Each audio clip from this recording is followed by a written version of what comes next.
Saya Rahmi Kemala Pertiwi dari Prodi Ekonomi Syariah semester 2. Saya akan melakukan eksperimen terhadap lingkungan di sekitar saya mengenai fikih muamalah.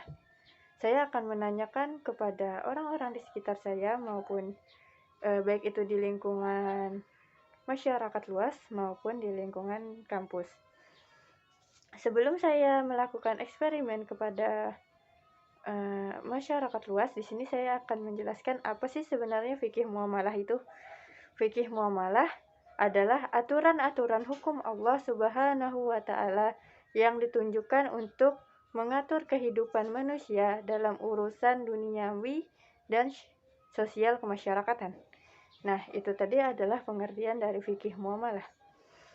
Nah, yuk langsung saja kita lakukan eksperimen kepada orang-orang di sekitar saya. Nah, sebelumnya nama kakaknya siapa ya?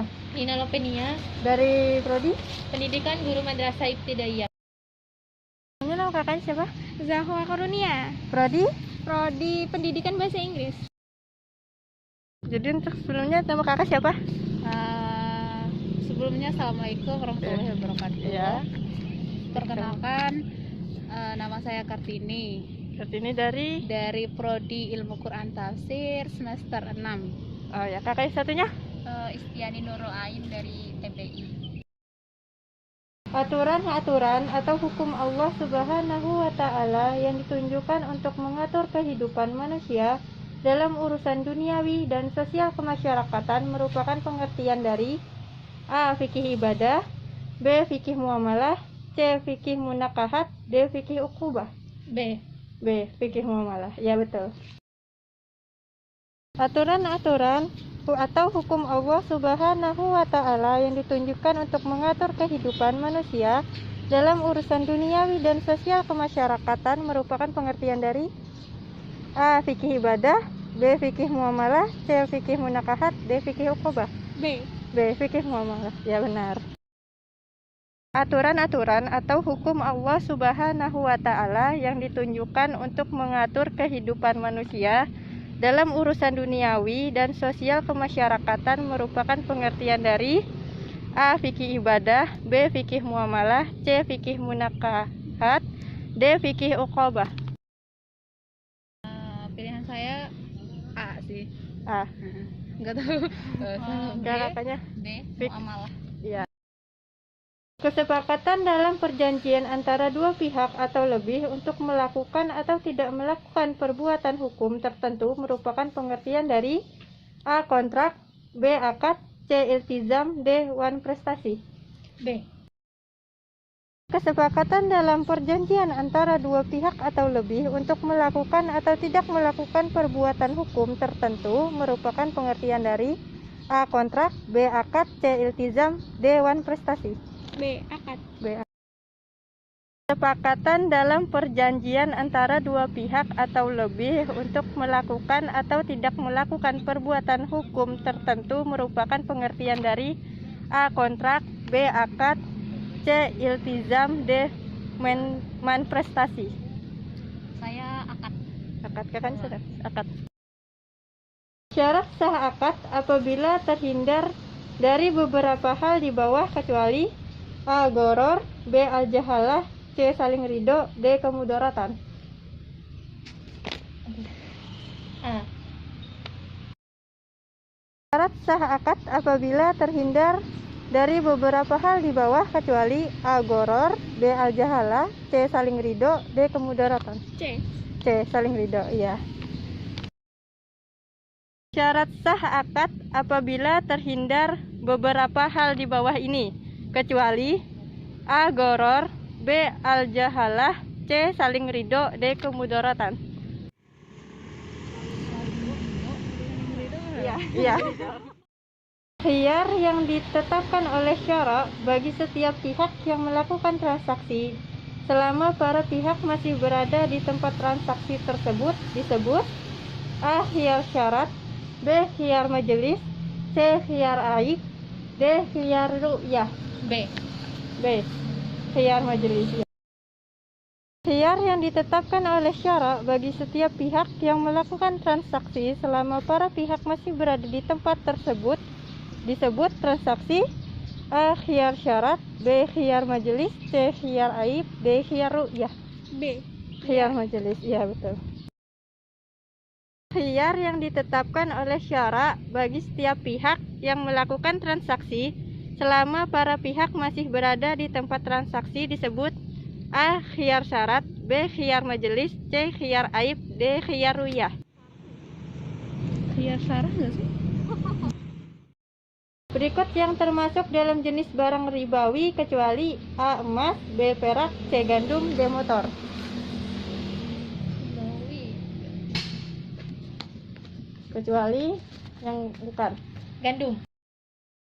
Berikut yang termasuk dari jenis barang ribawi kecuali A. Emas, B. Perak, C. Gandum, D. Motor. D. Motor. D. Motor. Berikut yang termasuk barang-barang ribawi kecuali A. Emas, B. Perak, C. Gandum, D. Motor. Motor. Berikut jual beli yang dilarang atau batil atau diperselisihkan dalam Islam kecuali A. Jual beli oleh anak kecil, B. Jual beli waktu azan Jumat, C. Jual beli orang buta, D. Jual beli dengan ucapan, tulisan, dan isyarat. B. Berikut jual beli yang dilarang atau batil atau diperselisihkan dalam Islam kecuali A. Jual beli oleh anak kecil, B. Jual beli waktu azan Jumat, C. Jual beli orang buta, D. Jual beli dengan ucapan, tulisan, dan isyarat. D. D. Berikut jual beli yang dilarang atau batil atau diperselisihkan dalam Islam kecuali A. Jual beli oleh anak kecil, C. Jual beli orang buta, B. Jual beli waktu azan Jumat, D. Jual beli dengan ucapan, tulisan, dan isyarat. Jumat main nggak? Jadi sih azan Jumat ngapain Jumat?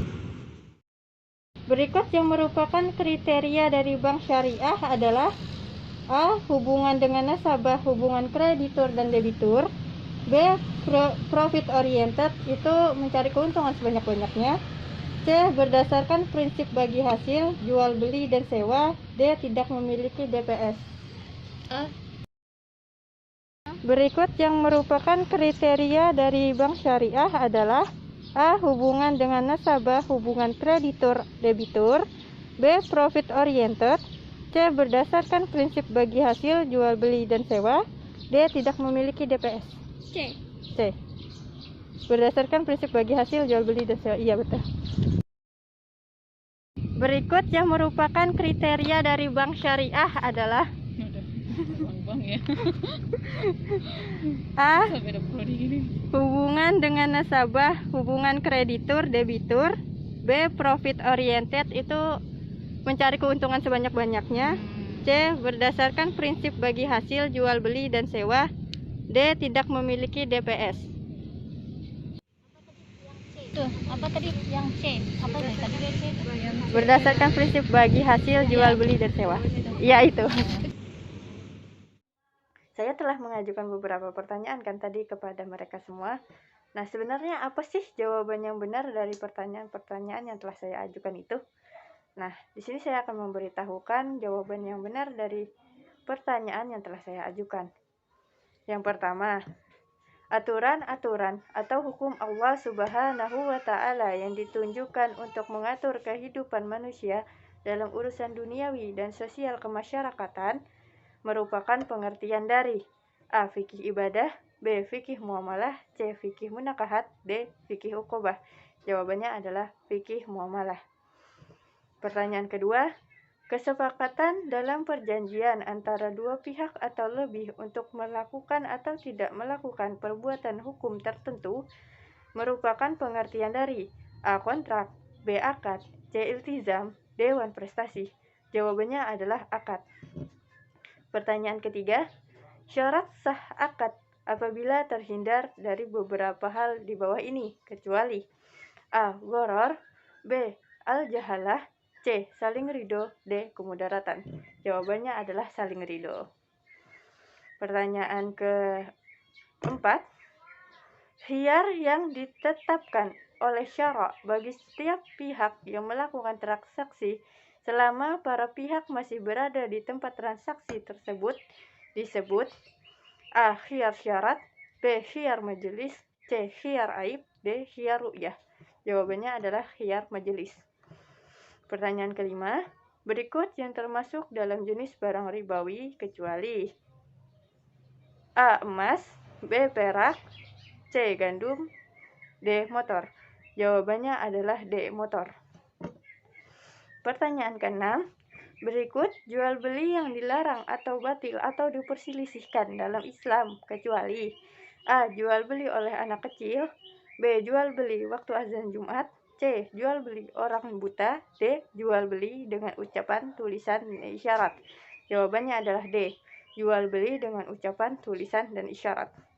Pertanyaan ketujuh atau pertanyaan yang terakhir, berikut yang merupakan kriteria dari bank syariah adalah A. Hubungan dengan nasabah, yaitu hubungan kreditur-debitur, B. Profit oriented, C. Berdasarkan prinsip bagi hasil jual beli dan sewa, D. Tidak memiliki DPS. Jawabannya adalah C. Berdasarkan prinsip bagi hasil jual beli dan sewa. Di sini saya akan menarik kesimpulan bahwasanya orang-orang yang ada di sekitar saya, orang-orang yang ada di sekeliling saya masih memiliki pengetahuan tentang fikih muamalah. Walaupun mereka tidak bisa menjawab benar secara 100% pertanyaan yang telah saya ajukan, tetapi mereka bisa menjawab setengah lebih dari pertanyaan saya. Itu membuktikan bahwasannya mereka masih memiliki cukup pengetahuan tentang fikih muamalah. Di sini saya mengucapkan terima kasih kepada teman-teman semua yang telah menyaksikan video yang telah saya buat. Walaupun dalam video kali ini masih banyak sekali kekurangan-kekurangan yang telah saya lakukan. Oleh sebab itu saya juga memohon maaf. Terima kasih telah menonton. Wassalamualaikum warahmatullahi wabarakatuh.